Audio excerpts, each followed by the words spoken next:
हाँ जी परदेसी भाइयों, बहुत सारे लोग परेशान थे कि 30 जून के बाद क्या होने वाला है, 30 जून के बाद क्या होगा, क्या सबको हरूब लग जाएगा। बहुत सारे सोशल मीडिया के ऊपर जो क्रिएटर्स हैं, जो सोशल मीडिया इन्फ्लुएंसर्स हैं, वो वीडियो बना बना के बता रहे थे कि जी मैंने बहुत सारी ऐसी वीडियोस देखी जिसमें बड़ा दावा किया जा रहा था कि जी हरूब लग जाएंगे, हरूब लग जाएंगे। मेरे भाई, हमने आपको बार बार वीडियो में बताया, कोई ऐसा सीन नहीं होगा, कोई ऐसा मामला नहीं होगा। आपको स्ट्रेस लेने की जरूरत नहीं है, आप परेशान ना हो। हमारे पास जितने भी मैसेजेस है, हमने तमाम लोगों को यही कहा कि सब्र कर लें। बहुत सारे ऐसे मैसेजेस थे जिनमें लोगों के 3-3 महीने से काम खत्म थे और वो बेचारे पैसे देने के लिए लोगों को तैयार थे, एजेंट हजरात को, कि हमें किसी का यहाँ से भेज दें, कहीं ऐसा ना हो 30 जून के बाद हमारे ऊपर कोई पहाड़ टूट पड़े। तो मैंने उन सबको यही कहा कि मेरे भाई थोड़ा सा सब्र कर लें, थोड़ा सा सब्र कर लें, कोई ऐसा सीन नहीं होगा, क्योंकि इकामा बनाना आपकी जिम्मेदारी नहीं है, आपके कंपनी कफील की जिम्मेदारी है। लिहाजा आप थोड़ा सा तहम्मुल से काम लें, सब्र करें। तो मेरे भाई, इस वक्त आपको बताता चलूं, एक बहुत जबरदस्त खुशखबरी है। इस वक्त कीवा की तरफ से जो अपडेट है वो जारी हो चुकी है।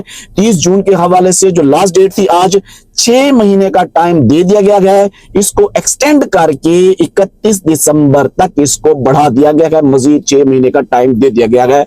हम आपको पहले भी वीडियोस में कहते रहे हैं कि किसी भाई के ऊपर कोई भी ऑटो हरूब नहीं लगने वाला। उसकी एक मेन वजह यह भी है कि 2, 4, 10 लोगों का मसला नहीं है, ये लाखों लोगों का मसला है। और इतने लोगों को एक दिन में सिस्टम से रिमूव करना या उनके ऊपर ऑटो हरूब करना, ये पॉसिबल नहीं है, ये छोटी सी बात नहीं है। तो ये हम आपके साथ शेयर कर रहे हैं, पोस्ट भी शेयर कर रहे हैं। कीवा की तरफ से अपडेट आ चुकी है। अब आपके पास 30 जून की बजाय एक्सटेंड हो के 31 दिसंबर तक आपके पास टाइम है।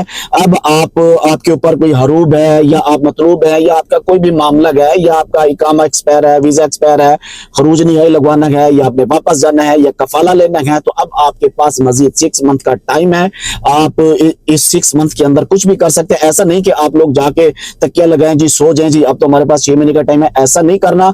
आप लोगों ने अपना स्टेटस बहाल करना है, दुरुस्त करना है। या तो आप वापस चले जाएं या आप कफाला ले लें। और साथ ही साथ हम वली अहद मोहम्मद बिन सलमान के भी शुक्रगुजार हैं कि उन्होंने लेबर लॉ में इतनी बड़ी तब्दीलियां की और अब एक दफा फिर उन्होंने जो कि लेबर जो इस वक्त बहुत ज्यादा पैनिक थी, स्ट्रेस में थे, बहुत ज्यादा परेशान थे, एक बार दोबारा उन्होंने खुशखबरी सुना दी और टाइम दे दिया कि 6 महीने का टाइम और मजीद आपके पास है। आप लोग अपने जो स्टेटस है उनको बहाल कर लें। और इंशाल्लाह उम्मीद ये भी करती हैं कि जो मकतब अल अमाल का सीन चल रहा है वो भी इंशाल्लाह, उसको भी उम्मीद है कि वली अहद मोहम्मद बिन सलमान जो है ना एक्सटेंड कर देंगे। दुआ करते हैं अल्लाह तबारक व तआला तमाम परदेसी भाइयों को अपनी हिफ्ज़ो अमान में रखे। इस वीडियो को जितना हो सके तमाम परदेसी भाइयों के साथ शेयर करें, तमाम दोस्तों को बताएं कि कोई हरूब वाला सीन नहीं है। आप लोग इजी होके काम करें और अपने जो आपका स्टेटस है उसको बहाल करें। मुझे दीजिए इजाजत, अल्लाह हाफिज।